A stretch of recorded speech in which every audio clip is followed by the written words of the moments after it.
This Halloween, go as your favorite Stan Against Evil characters, like our hero Stan Miller. I'm retired. Or Sheriff Evie Barrett. Don't forget Deputy Leon and Stan's daughter Denise. Or trick or treat as your favorite deadly demons, including the all-new Kenny Pillar. No, not interested. Don't miss the brand new season of Stan Against Evil on Halloween night.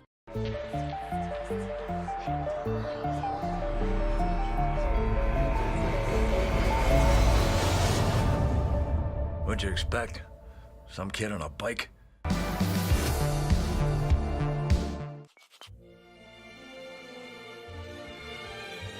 Dad, what are you doing here? Does either of you have any interest in being a part of a demonic ritual? Kind of in the middle of it. Just take a minute. Let's bang out some spells and spring us some damn souls. What do you say? Lucum. Lambre. Day! You are messing with forces you don't understand. I was wanted to say that.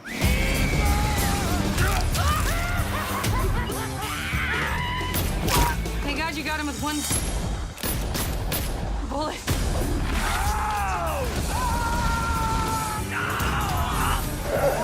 The land of the dead is inhabiting the land of the living. Hate it, Dad. Can it wait? Can it wait? Those were the days.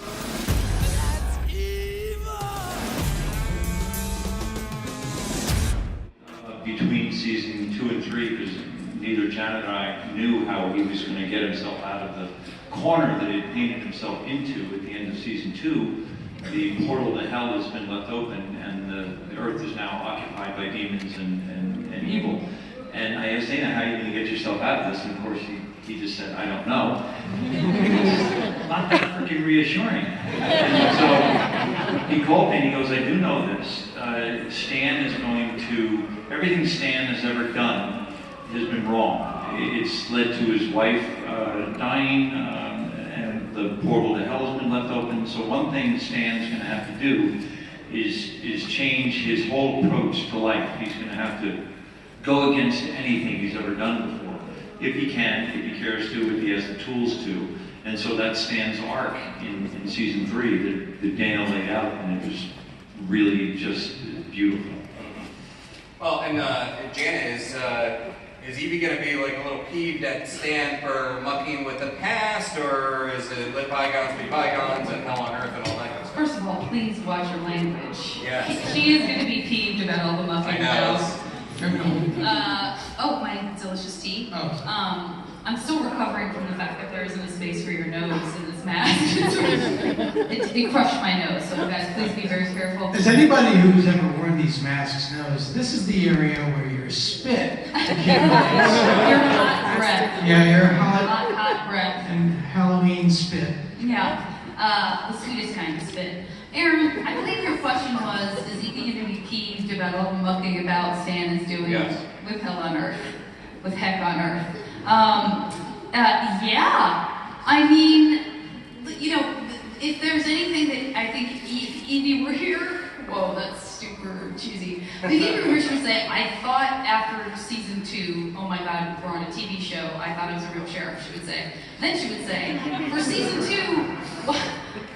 Did you not learn anything? You can't keep secrets from me. Why would you, you clearly can't handle this on your own. And I think that was, that was certainly something that I felt as I was reading the season 3 scripts was like, oh no, Stan, you know, I think if he didn't care as much about the people in his life as he does, he wouldn't take so seriously this idea of needing to save people. So it's a sort of warped new Stan who's kind of learned, but then also, again, like his own feelings kind of get in the way. Just wonderful and sweet and incredibly frustrating.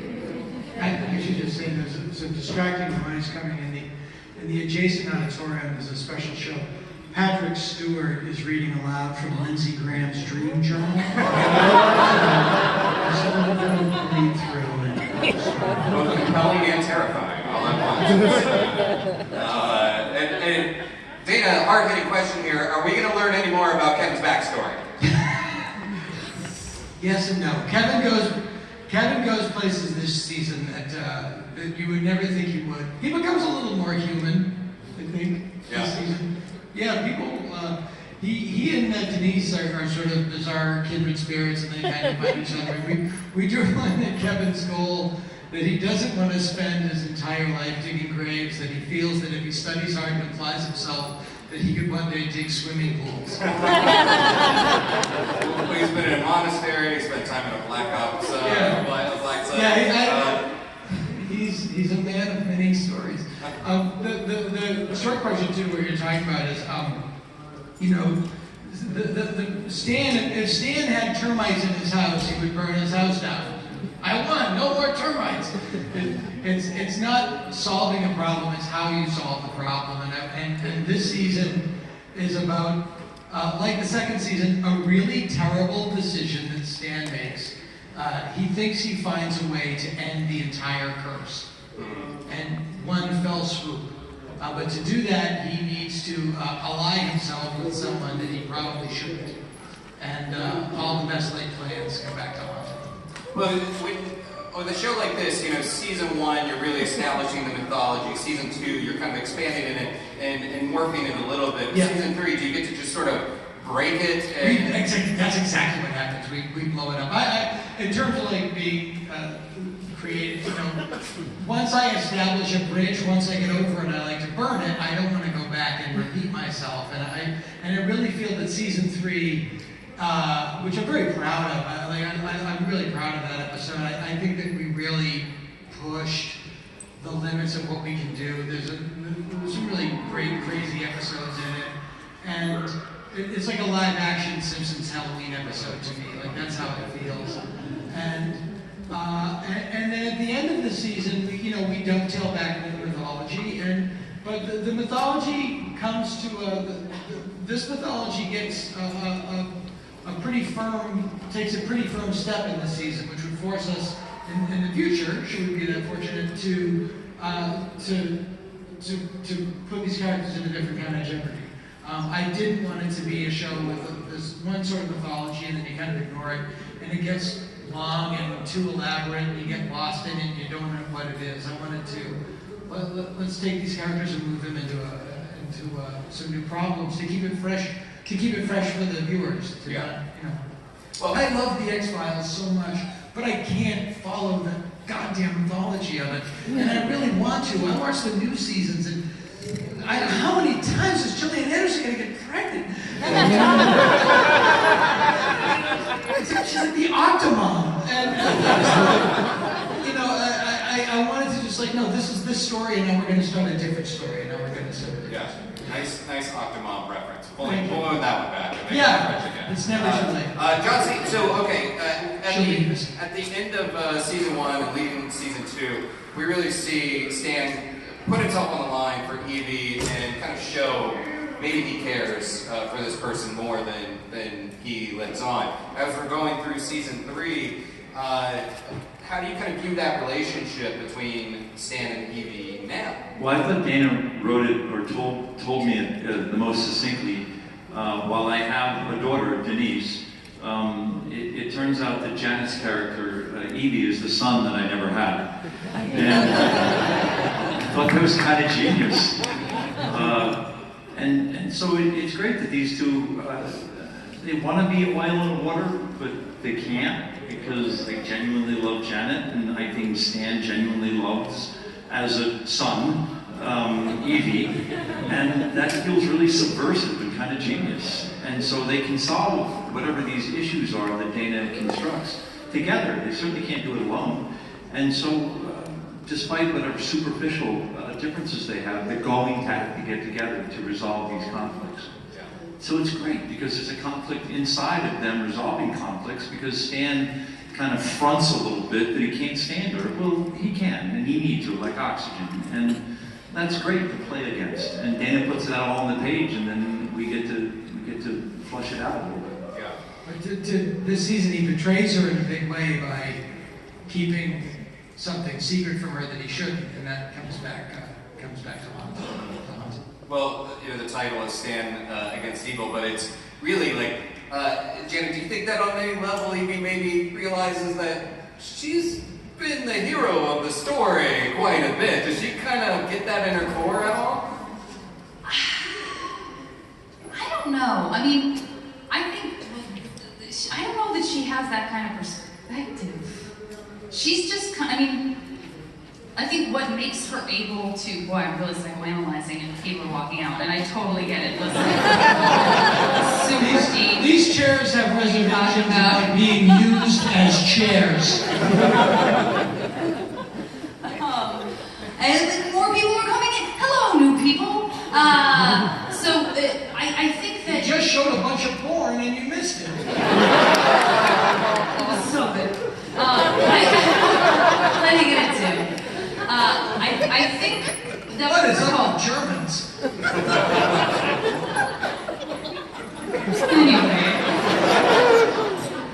Anyway, Aaron, that's a great question. I had never thought that through before, so this is an organic response. I think that, like many of us in our lives, Evie can only deal with what the very next problem is and what the very next thing is, and I think when she might have occasion to step back and look at the bigger picture, like many of us, she would rather listen to David Bowie and Scrapbook or watch a vampire show or watch a dating show because she has to unwind and she has to be a human being. And so I think to her there would feel zero room to have a perspective about whether she's a hero or not. Yeah. Stan Claire raised Denise, and Stan never had the luxury of that responsibility. He was allowed to spin off into his own lunacy.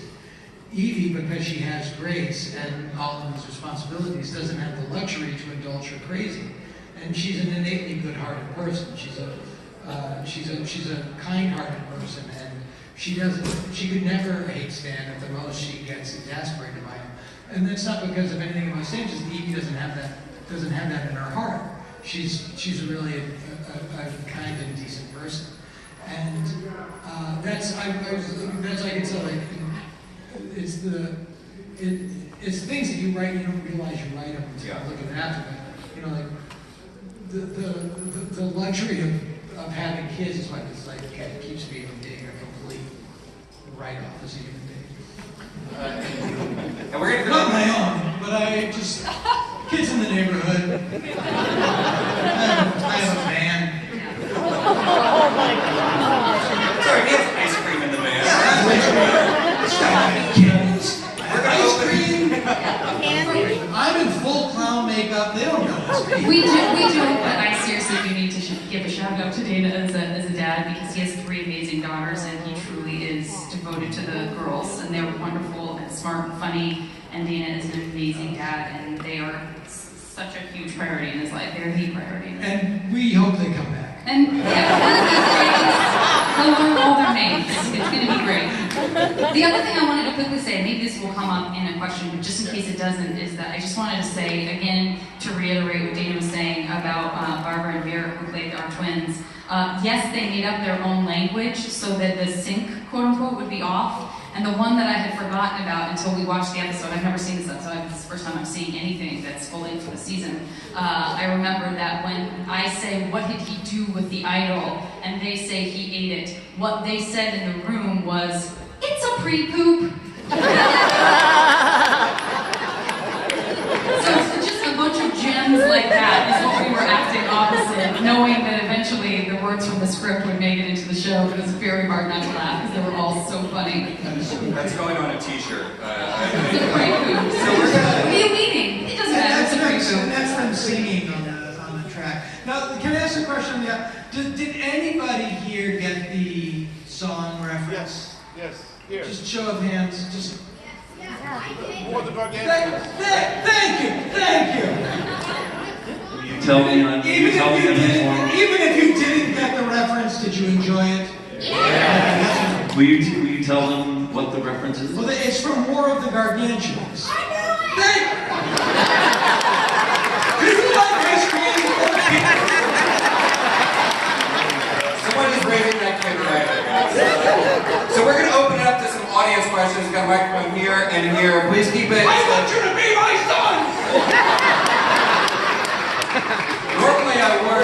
not to get too weird in the audience, but I think that applies to Dana in this case.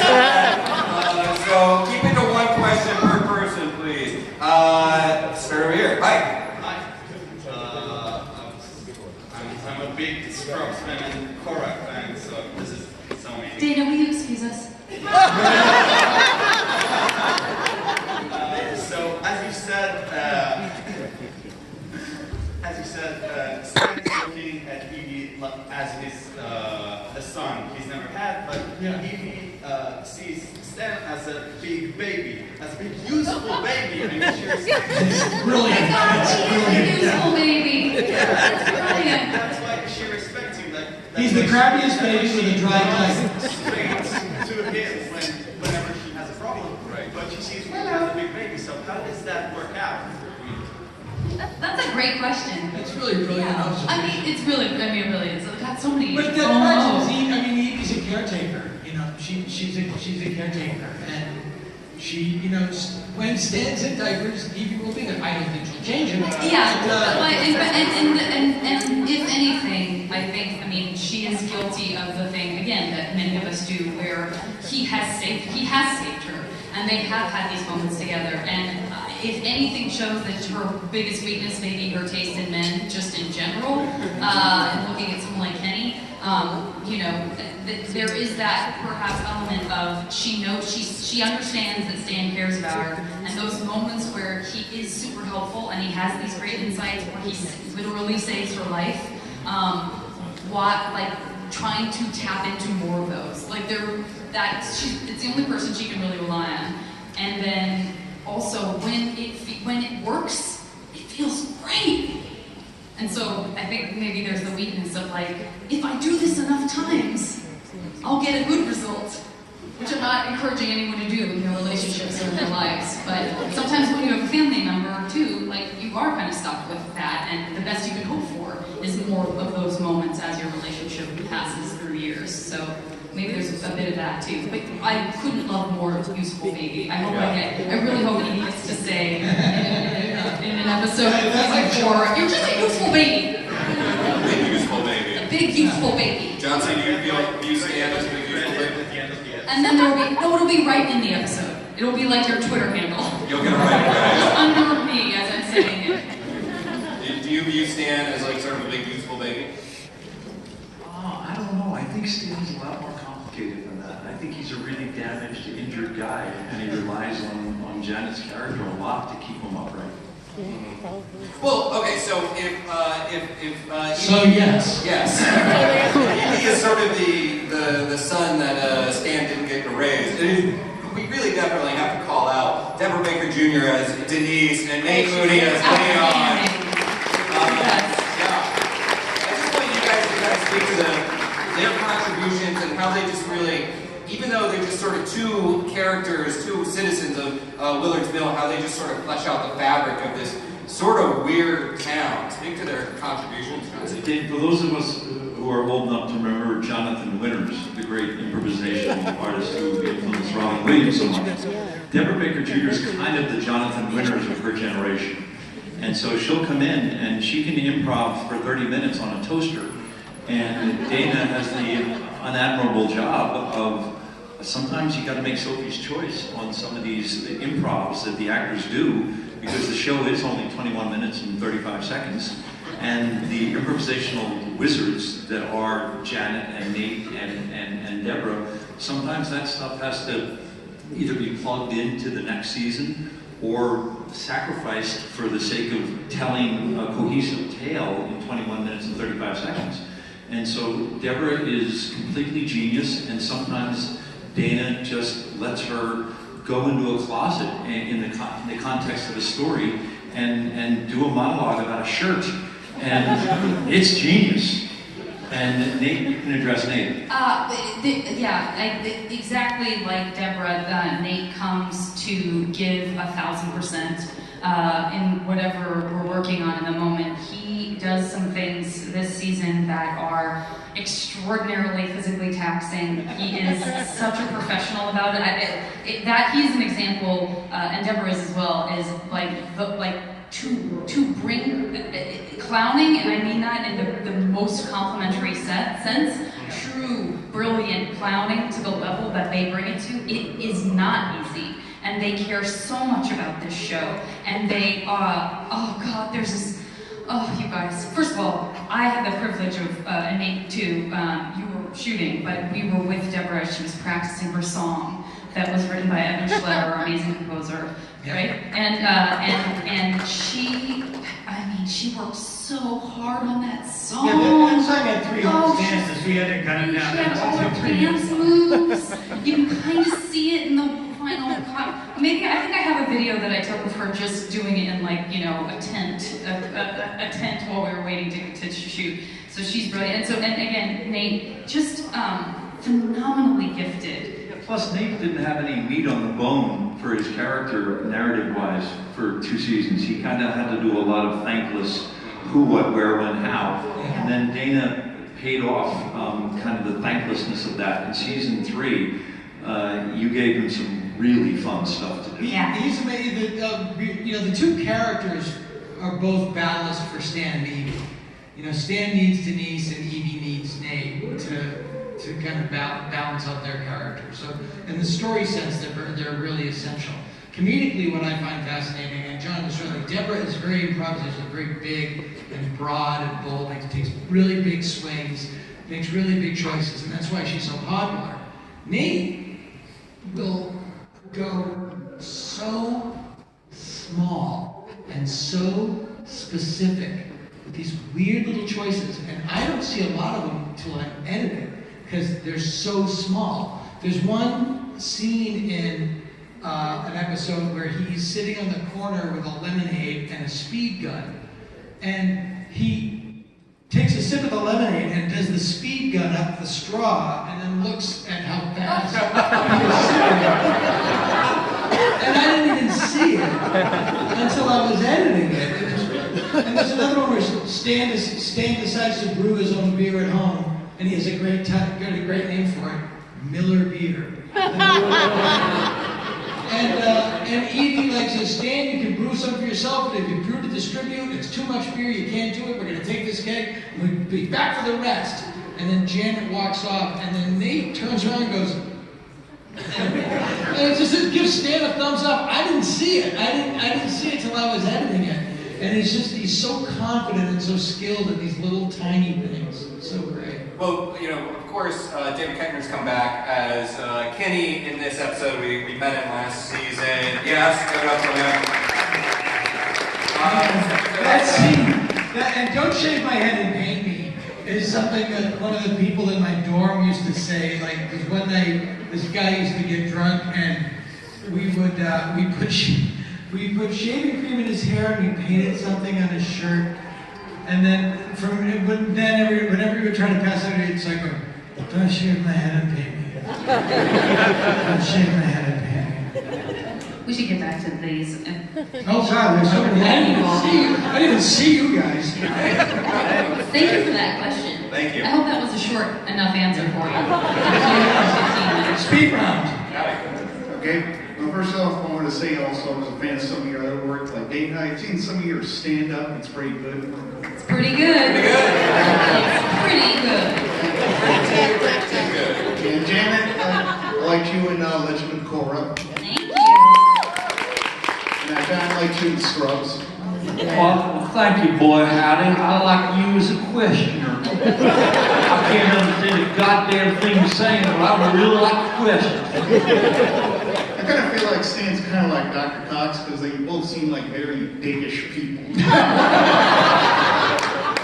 Touche. I think Cox and Stan are from 2 different universes. They're both wise guys, but Cox is really smart, really driven. Stan's value structure is completely different. I think Dana and I went out of our way to have them not intersect, aside from them being wise guys. Who's Dr. Cox? Dana's in denial that I was ever on a show called Scrubs. So ask Dana all the Here's a charming show. Should we ping pong? Wait, did you have any Yes, so I questions? have a question now. Yeah. That's your question? Oh, you got another question. Well, it's just those were observations. Yeah. Oh, okay. All right. That was, dare I say it, an amuse-bouche to your Yeah. Those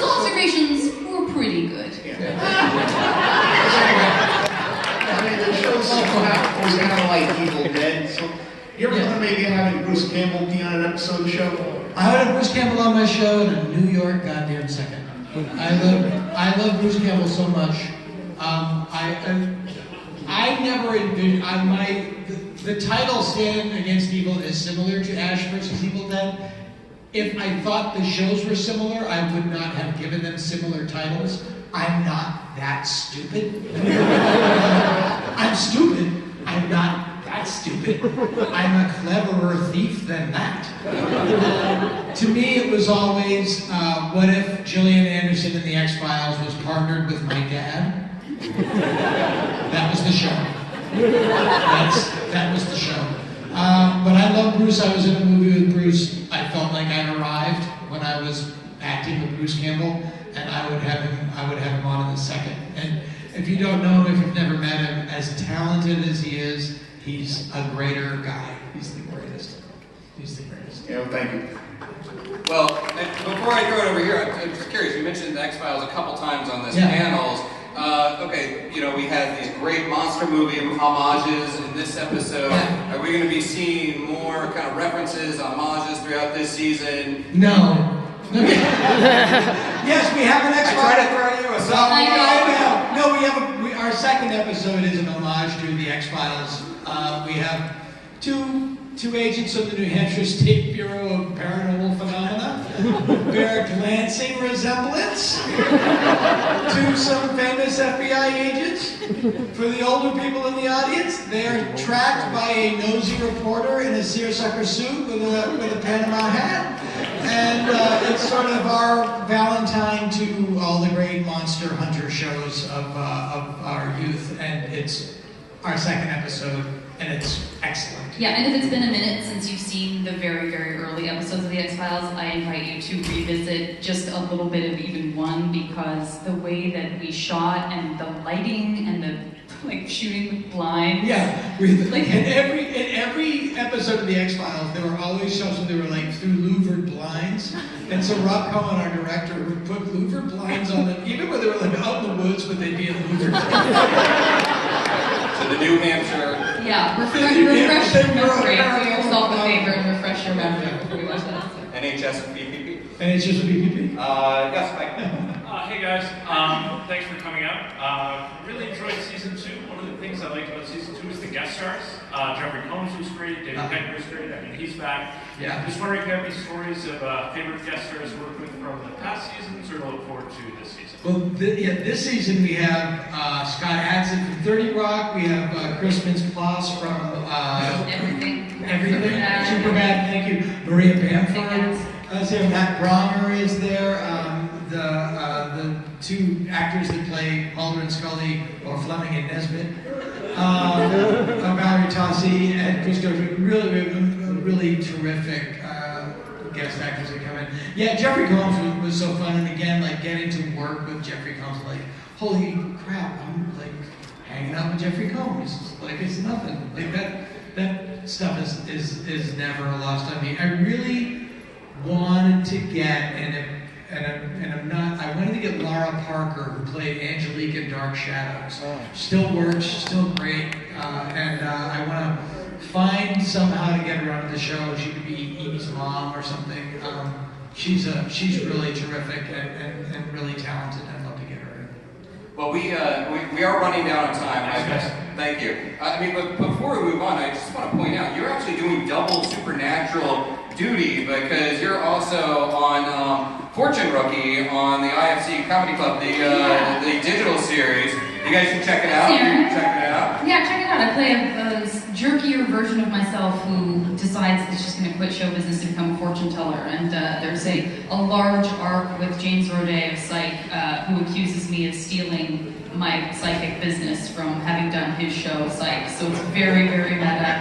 Tim Olmsted from Psych is in it, Laurie Newman from SNL, Fred Armisen from Portlandia, Steve Agee. It's an embarrassment of guest star riches itself. So and you can see it right now on IFC.com. Not right now, but very soon. Skip the rest of the con. Don't go to the rest of the con. Friday, Saturday, Sunday, I would say watch that 70, 80 times. Then you can come for the end of Sunday.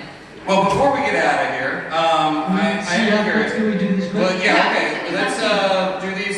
Keep it real brief for me, because we're. And Aaron, thanks for being a great Thank you. Thank you, Aaron. Yeah. And thanks to you guys for coming. So, you kind of stole my thunder before because you brought up Deborah, but my favorite scene of season 2 for each of your characters was with Deborah Baker Jr. I've been to this panel now 3 straight years here at Comic-Con. When are you bringing her? Not that you guys aren't awesome, I feel you. but when are you bringing her? I feel you. Wrong people to talk to. All right. All right, next question. Make it brief. Dana, I know you're a huge Planet of the Apes fan. 50th anniversary, will you be doing a nod to the apes on the show at all? Yes. Okay. I don't know when, but I'm telling you, let me just say this.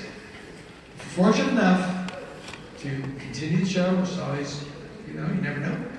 You have to watch. The first call I will make is to our locations manager, and it's going to be, find me a cornfield. Because we had a cornfield hunt in this season, but it got cut for logistical reasons. But yes, It's got to be 6 feet high. it would be. Yes, it would be. I know that you know that we both know what we're talking about. Final question before we get out of here. Best, your favorite Stan-isms, Dana? Don't crap an apple. It's on a t-shirt. That's a good one. Janet? Oh God, do I have anything right away? There's that one, skip, pass. All right, Anything. pass. John C. I don't know. Barrel ass. Really good. I swear, don't crap an apple by mistake. I'll tell you what, I'll give you a bonus. Here's one of my favorite ones from this season where we're in a hospital, and it's sort of it's an homage to Japanese haunted hospital movies, of which there are many. There's a great line where John's walking with this little girl who's lost in this hospital, and she goes, "We can't go to the basement." And he goes, "But maybe this is like a Poseidon adventure, but the basement is really the attic." And she goes, "No, it's not." He goes, "Okay. So it's an upside down Poseidon adventure where everything is exactly where it's supposed to be." Brilliant.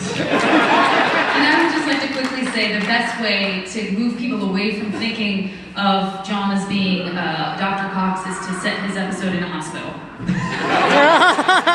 So we are going to get out of here, but you guys stay put. We have one more treat for you. But before we go, hey, remember, Halloween night, season 3, even more Stan, even more evil, like at least 600. Even more